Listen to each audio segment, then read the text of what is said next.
நாய்களுக்கு vitamin A ஏன் அவசியம்? உணவில் இதை எப்படி பாதுகாப்பாக சேர்ப்பது? அனைவருக்கும் வணக்கம். பெட்ஸ் டைரி பேஜஸ் என்கிற எங்களின் சேனலுக்கு உங்களை வரவேற்கிறோம். டாக் டயட் சீரீஸில் இன்றைக்கி நம்ம பார்க்க போவது ரொம்ப முக்கியமானது, விட்டமின் ஏ. நாய்களுக்கு விட்டமின் ஏ ஏன் அவசியம்? இது போதுமான அளவு கிடைக்கலன்னா என்ன ஆகும்? எப்படி அவங்களுக்கு தேவையான அளவு கிடைக்கும், அப்படி கிடைக்கிது அப்படிங்கிறத நம்ம உறுதிப்படுத்திக்கிறது? அதே மாதிரி அதிகமாக கொடுத்தா என்ன மாதிரியான பாதிப்புகள் ஏற்படும்? இது எல்லாத்தையும் இன்றைக்கி காணொலி மூலமாக நம்ம தெரிஞ்சுக்கலாம். விட்டமின் ஏனா என்ன, இது நாய்களுக்கு ஏன் முக்கியம் அப்படிங்கிறத இப்போ பார்ப்போம். விட்டமின் ஏ அப்படிங்கிறது கொழுப்பில் கரையக்கூடியது. இது நாய்களுடைய உடல் நலத்தில் ஒரு முக்கிய பங்காற்றுது. என்னென்ன அப்படிங்கிறத பார்க்கலாம். நம்மளும் மாதிரியே நாய்களுக்கும் விட்டமின் ஏ அவசியம். நல்ல ஆரோக்கியமான சருமத்துக்கு, குறைந்த வெளிச்சத்தில் நல்லா பார்க்க, ஏன்னா விட்டமின் ஏ பார்வையை கூராக்கும் தன்மை கொண்டது. நோய் எதிர்ப்பு திறனை உறுதியாக்க, அணுக்கள் மற்றும் எலும்பு வளர்ச்சி, அதே மாதிரி மறு உற்பத்தியிலையுமே விட்டமின் ஏக்கு பங்கு இருக்கு. விட்டமின் ஏ குறைவாக இருந்ததுன்னு சொன்னால் சரும நலன் மோசமாயிடும், சருமம் உலர்ந்து போகும், இரவில் பார்வை ஒழுங்காக தெரியாது. பப்பீஸ்க்கு போதுமான அளவுக்கு விட்டமின் ஏ கிடைக்கலன்னா அவங்களுடைய வளர்ச்சியும் பாதிக்கப்படலாம். இயற்கையான முறையில் விட்டமின் ஏ எங்கெங்கே கிடைக்கிது அப்படிங்கிறத இப்போ நம்ம பார்ப்போம். இப்போ நம்ம நாய்க்கு தேவையான விட்டமின் ஏவை நம்ம எந்தெந்த மாதிரி உணவுகள்லேருந்து எடுக்கலாம்? இயற்கையான சோர்சஸ் அப்படின்னு பார்த்தோம்னா carrots, pumpkin, sweet potato, spinach கம்மியான அளவில் தான், எல்லாமே மருத்துவர் பரிந்துரைக்கும் அளவில் தான் நம்ம கொடுக்கணும். முட்டை, லிவர். இப்போ விட்டமின் ஏ அனிமல் சோர்சஸ்லேருந்து எடுக்கும்போது அதுக்கு ஆற்றல் அதிகம்.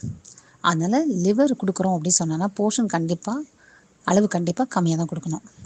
இதையும் தவிர கேல், பீஸ், கேபேஜ் இது இல்லாமல் நாய்க்குட்டிகளுக்கு தரலாம், மருத்துவரின் பரிந்துரையின்படி அளவு. சரி, ஒருவேளை விட்டமின் ஏ நம்ம அதிகமாக கொடுத்துட்டோம் அப்படின்னு சொன்னால் என்ன ஆகும்? எலும்பு வளர்ச்சியில் டிஃபார்மிட்டி இருக்கும், ஒரு ஒழுங்கு இல்லாமல் முறையாக இல்லாமல் இருக்கும், தசைகள் பலவீனமாக இருக்கும், சீரண கோளாறுகள் ஏற்படும், மூட்டுகள் ரொம்ப ஸ்டிஃபாக இருக்கும்.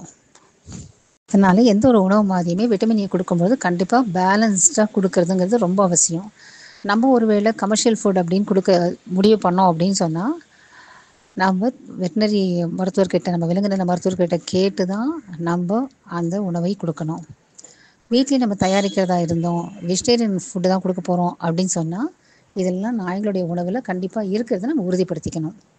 நம்ம கமர்ஷியல் ஃபுட் வாங்கலை, நம்ம வீட்டிலே தான் நம்ம குட்டிக்கு தயாரித்து தரோம் அப்படின்னா எப்படிலாம் விட்டமின் ஏ சேர்க்கலாம் அப்படின்னு பார்ப்போம்.